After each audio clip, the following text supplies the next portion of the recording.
big win to start out SEC play. It's Kentucky. You know, got great basketball tradition. They still got a ton of talent on that team. Sort of be able to build a 21-point lead in the second half really speaks to the way our guys started the game out. I thought, we started out down 5-zip and then responded with a big run. It's nice to change the starting lineup up again. Houston's great. I love Houston. He's one of my favorite kids I've ever coached, and he just comes to me at the end of the game. He's like, keep bringing me off the bench. I love coming off the bench, bring some energy.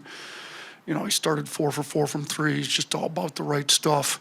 So I can't say enough about these guys that, he's got a lot of that Herb Jones in them. They don't really care whether they start, finish, whatever. They just put me in, use me how you need to win games. He's been great. I thought Trelly, we get to the halftime and Trelly's plus 17 in the first half because of the job that he was able to do on Diabate. So, our guards have been some of our better players. Sometimes it's hard to play them all together, but when you can put Reitzel on, their four-man Diabate, and he can really kind of hold his own, I thought that was big. So, you're also not able to do it without Amari Allen going and get 9 rebounds. So, we didn't expect Reitzel to get a lot of rebounds guarding Diabate, but, he kept Diabate off enough. He was able to guard him in the post well enough. Mo plays over 21 minutes and only has 6 points. He's their second leading scorer coming in the game. So, we were trying to keep the ball out of the paint. The paint points were close. They ended up outscoring us by 4, but that was the main thing is keep the ball out of the paint, keep it out of transition. I thought we didn't do a great job of that. In the second half, we still didn't push fast enough ourselves, but, we did a pretty good job. And then, I'll say this before I even get it started into everything. So we've been dealing with a lot of injuries, and we'll get to the injury report in a minute, but to have the access to me, the best doctors in the country at Andrews like we do it's huge. I mean, we don't win the game without those guys being here. Norman Waldrop comes to campus on his own yesterday to treat guys. Dr. Kane's at the game, is able to evaluate Amari and Aiden Sherrill. You've got confidence that you're not putting a guy back in, risking further injury, or should you not. They get Amari back. If Amari's not able to play those 31 minutes, I don't know if we win this game. So having the best doctors in the country at your games, at your disposal every day is huge. Speaks to the level of importance that Alabama as a university puts on the care and welfare of their student athletes. I think we do a better job taking care of our student athletes than anybody in the country. And I think it showed today, and without the emphasis that they put on those guys, we probably don't win the game today. So I will get to the injuries. Amari's was able to play through. He had an ankle sprain. He's going to be, talk to Dr. Kane after, he's going to be real sore for a few days. We'll probably sit him until Vanderbilt, and he'll be able to go. Taylor, Dr. Waldrop came in, did a whole evaluation yesterday on him. Just wasn't quite ready, but available if needed. I think job Noah Williamson did, made it so that we could sit Taylor one more game, but he got a big jump start on his treatment. He had a sprained ankle in practice a few days ago. And then Aiden Sherrill, we just didn't want to risk it. He's going to get tested tomorrow. It's his knee, but they don't think it's anything serious. We're thinking he's going to be able to play against Vandy, but we want to make sure he got more tests on our off day tomorrow before we make a decision on his availability moving forward next week. Yeah, Aiden Holloway, 26 points tonight. Ties a career high. Just what you see from him? Yeah, he shoots the ball really well from all over the place. 30 feet, 28 feet. You can put him in. He shot it just as well from three as he did at the free throw line. He's all frustrated with himself for not making his free throws, but 6 of 8 from three is pretty good. I mean, he's one of the best shooters in the country. We had 3 guys that had both a positive offense and defensive leverage. It was Aiden Sherrill, who only played 9 minutes, Noah Williamson, and then, Aiden Holloway. And I thought on the blue-collar stuff, he wasn't great at it last game. He was really focused on making some tough defensive plays. He did. He had double-digit blue-collar points, which was big. I thought he was in there scrapping, making some tough plays. When he was in the game, our defense was actually a positive 8, which, 8 points per 100 possessions, which is great because his offense is always through the roof. And, we just need him to continue to focus. I think when he focuses on making tough, hard-nosed, blue-collar plays defensively, I think the offense just flows because he's that talent of an offensive player. And I think that's what you saw today. Yeah, I mean, where's that been from Noah Williamson? Shoot. It's a great question. He had more field goals today than he's had all year. I'll say this. He's a really good kid. I think obviously been struggling with some confidence, which we've been trying to give it to him. And you got to look in the mirror. I mean, as a head coach, I got to do a better job pumping these guys full of confidence on some stuff. But I do think when he knew Aiden was out, that in itself gives a little more you're going to be in. We need you. He's a great kid. His teammates have been really hyping him up. He's been playing better in practice. I mean, he made a statement to me a few days. He's dunking everything, in our pre-practice kind of drills. I'm like, man, where you got some athleticism? No, he goes, SEC, coach, SEC play, SEC athleticism. So he was ready to go for SEC play. Got some athletes in the SEC. He wasn't dunking over anybody today, but he's going to the rim trying to finish. I mean, shoot. Coach Fleming made a great point in video this past week. He said there's only one guy in this room that's averaged 18 points a game in college. That's Noah Williamson. It's hard to do. He's talented. We got to get his confidence going. He needed this game in a big way. Huge for him. He did it against maybe the most athletic, biggest, toughest, for sure the most hyped in the preseason front court in our league. There's other really good front courts, but he did it against a really good front court. So if you can do this against Kentucky, you can do this in the SEC. So super happy. I mean, it was great because Amari, tough as can be.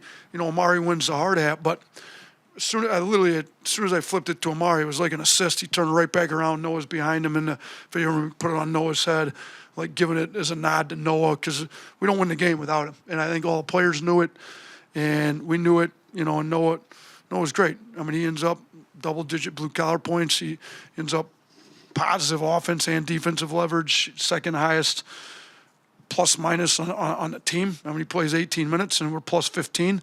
And the only other one better than him was Holloway, who's as talented offensive player as there is in the country. So he did a lot of really good. I think, to me, the play of the game for him was the offensive rebound at the free throw line that Houston ends up hitting the three in the corner.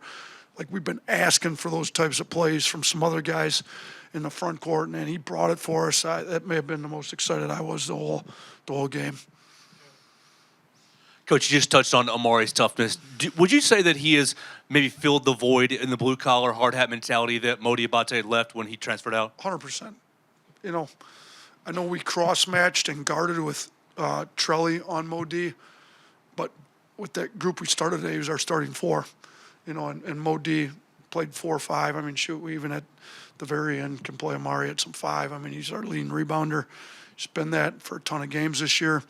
But yes, but he's also a combo guard, point guard on the other end that can make plays. So it's nice when you can put a guy in there that's talented enough to be a point guard on offense and tough enough to be your blue-collar toughness guy like Modi was for us last year. I mean, he's good. I mean, he's really good. Yeah, what did the whole team just kind of show you from a depth, toughness, effort standpoint, just with the amount of injuries you guys had to deal with? Listen, it was, we played 9 guys, double-digit minutes. London's nowhere close to being 100%. He toughed it out, knew we needed him with Taylor being out. Taylor was ready to go mentally, like I'm ready if you need me, which is great. Just I felt like Noah was giving us enough and playing him. The fact that Trelly was able to guard Diabate well allowed us to play Amari kind of as a 4 more. So, we Noah played well. Rel goes out, Taylor's out. Those have been our starting 4 and 5. So to come in with Noah Williamson, if you hold the upper left for a minute, it goes to silent.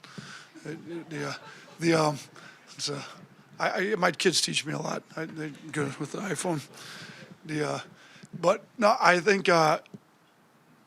back to our front court and the depth and stuff. And Jalil's coming. I was disappointed that I wasn't able to get him more minutes. We were doing well with some of the guys that were in. It was a big game. I got to get his confidence back going because he can really help us offensively. So we got to build some confidence with him moving forward. Coach, did you think Amari Allen's start as far as on the glass? I thought he was really competing hard, kind of set the tone to out-rebound in Kentucky today. Yeah, the offensive boards early. I don't know how many he had. I don't have the halftime stats in front of me, but he ends up with 6, and to me, he had 3 or 4 of those right out of the gate. Like, we're going to set the tone, and we're going to go to the old boards. And, we ended up out-rebounding them by 2 on the offensive boards. We're talking about, like, winning the possession game a lot with our team. We were +2 on the turnovers, +2 on the old board, so we're +4 on the possession game.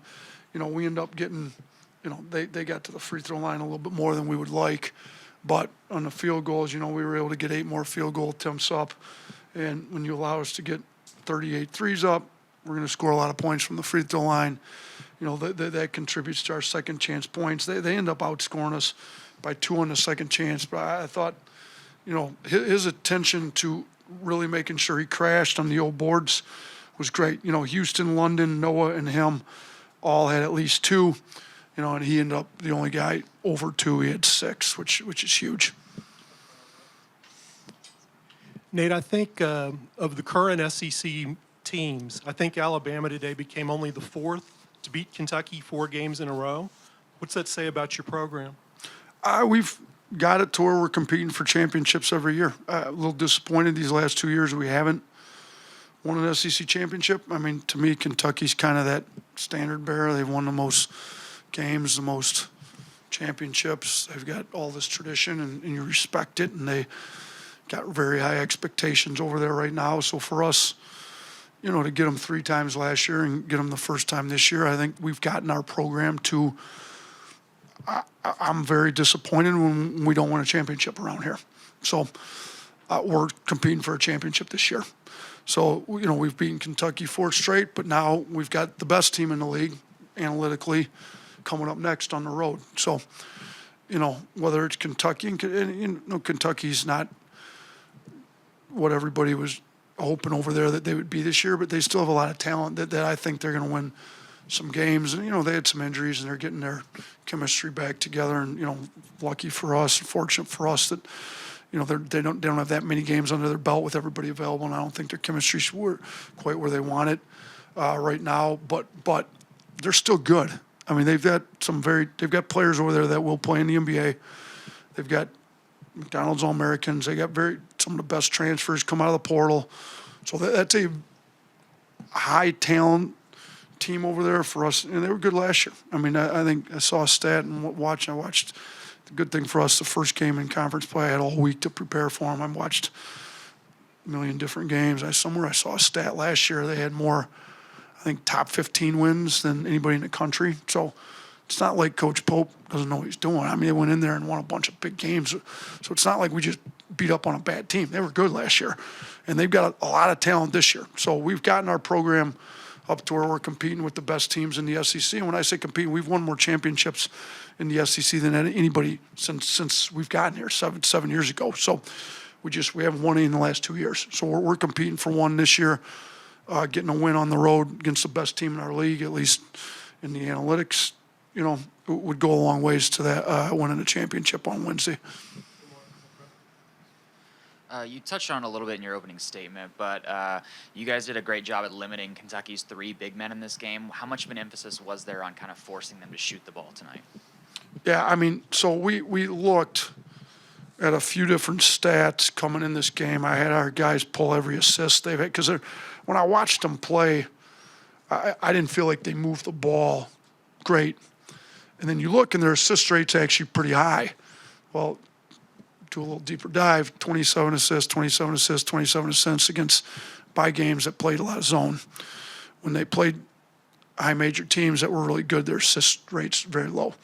They throw it into the bigs, they're not really passing. They had 7 assists out of the post in 13 games coming in. Moreno had 4 of them.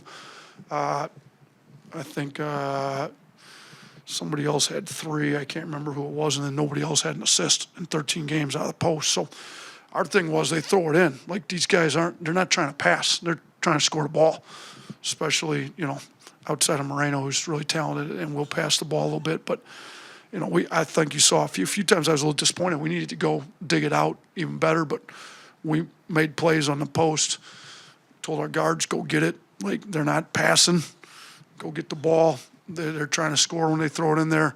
So our bigs fight to catch, force it out. Our guards, when they get it, go get it because they're not passing the ball. I thought we did a pretty good job of that. If you look at, the starting front court had 10 points. Noah Williamson had 10 for us. And then the guys off the bench, Quayton's, who's super talented, had 5. And I think he didn't have many early. Then you kind of go down in the front court. We did a pretty good job. So you look at those 3 guys; those are 3 very talented players, and they had a talented one that didn't even get any minutes. So I thought our front court guys did a pretty good job. Hey, Coach, after the Arizona game, you challenged your team to play tougher and rebound better. How do you think they've responded to that? Better today. This isn't Arizona. They don't try to kill you as much on the old boards like Arizona did, but they had Mo Diabate. Mo ended up with 4, which he does really well. But, we out-rebounded them by 4. If we get out-rebounded like we did against Arizona, it's going to be hard to beat anybody. So they're doing better. We haven't done it for a full 40 like I'd like to see, but there's a reason we play the best teams in the country every year. Arizona's number 1 in the country right now. They exposed us in a way that, Purdue did as well, and we just got to keep getting after it. Noah Williamson proved he can do a good job boxing out. He got the big old board at the free throw line. Amari can be that guy for us if, maybe he ends up being our starting 4.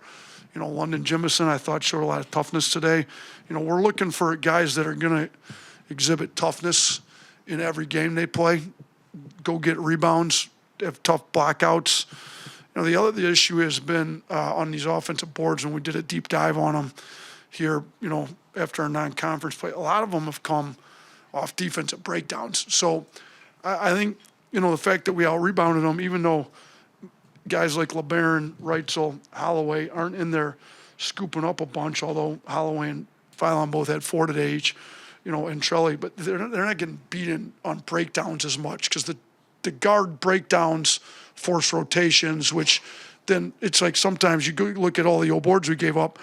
It's really not a box out problem. There's nobody left to rotate to the guy who gets the rebound because we had to bring a third guy into an action because we didn't guard the action correct, or we just got beat on a blow by and they helped. So, I think an emphasis on way fewer defensive breakdowns and then tougher guys, and guys just want to go get the ball, and you got to play those guys. So Mari Allen, ends up leading the team, and my fault. He was 3rd on the team in minutes. If he hadn't got hurt, we probably would have led us. But, Trelli, Holloway, and Mari, all over 30, guys that are going to make tough plays, go get rebounds, and not have defensive breakdowns are going to play for us moving forward.